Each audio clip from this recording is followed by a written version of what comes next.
Welcome to this explainer.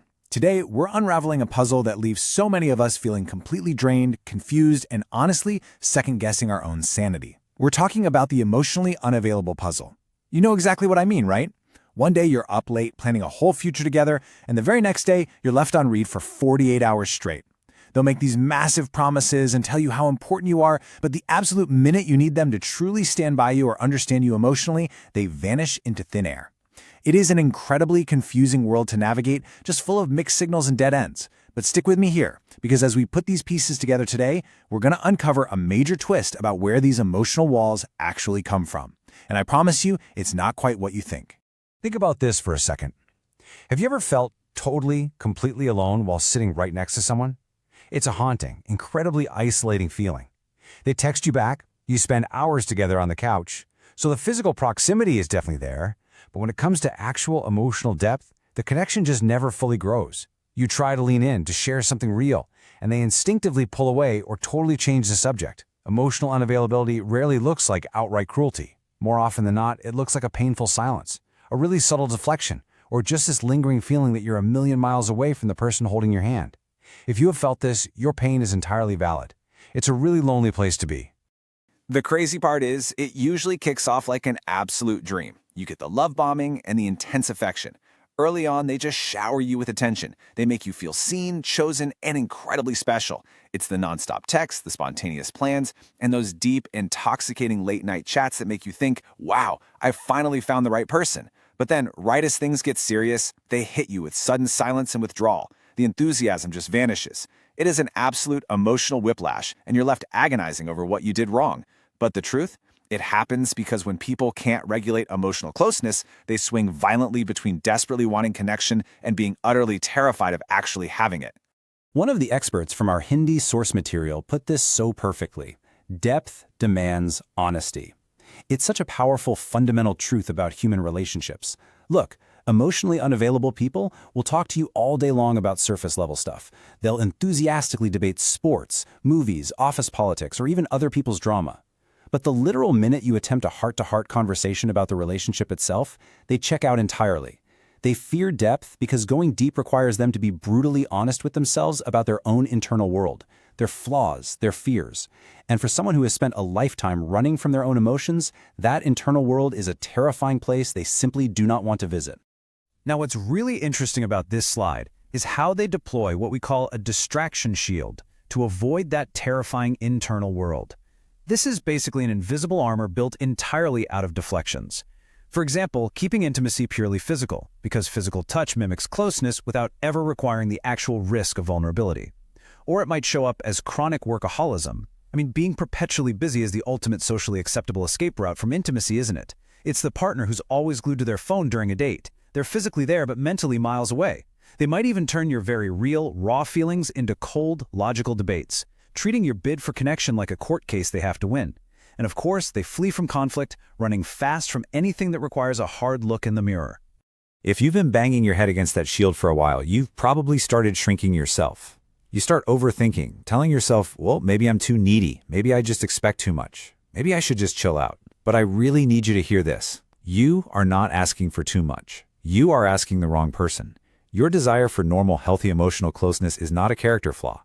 It's the absolute baseline of a functioning human relationship.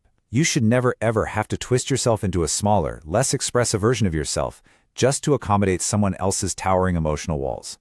So how do we stop driving ourselves crazy here? We need a massive shift in perspective. We need the pattern versus person reframe. As wildly frustrating as it is, emotional unavailability is rarely intentional malice. They aren't waking up in the morning maliciously plotting how to ruin your day. These are deeply ingrained, subconscious survival tactics. Often, these walls were built way back during childhood, in a home where expressing needs just wasn't safe, or they were forged in the fires of a devastating past heartbreak. They are simply trying to survive the perceived threat of intimacy.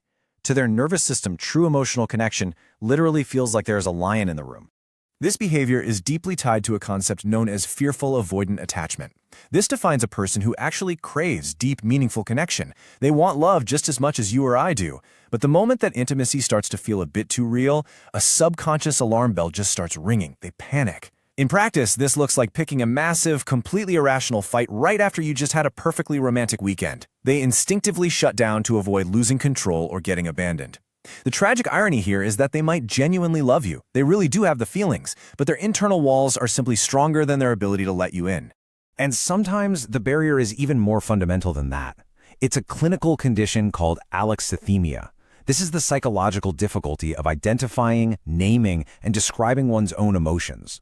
It's essentially a sort of emotional mind blindness. So when you sit them down and ask, hey, how are you feeling about us? And they reply with a flat, I don't know, or they just go entirely blank, they aren't necessarily playing games with you.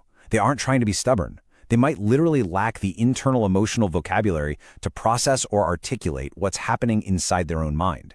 They literally cannot give you what they do not possess. We also really have to acknowledge how our broader culture feeds right into this dynamic. Society constantly sells us this myth of the rugged, lone wolf individual, this whole idea of hyper-independence where you don't need anybody and you handle everything yourself. But here is the reality. Human beings are biologically wired for healthy connection. We regulate our nervous systems through each other. When independence crosses the line into complete isolation where someone insists they're better off on their own because feelings just complicate things, we need to recognize that for what it is. That is not true strength. That is fear, and it's just self-protection in disguise. Okay, let's dive into this. We've spent a lot of time analyzing the other person today. We've looked at their trauma, their attachment styles, and their massive walls. But I need you to be completely honest with yourself for a second. How emotionally unavailable are you? It is a really tough pill to swallow, I know. But if you consistently find yourself drawn to emotionally unavailable partners, it might be because, subconsciously, their unavailability actually keeps you safe. Think about it.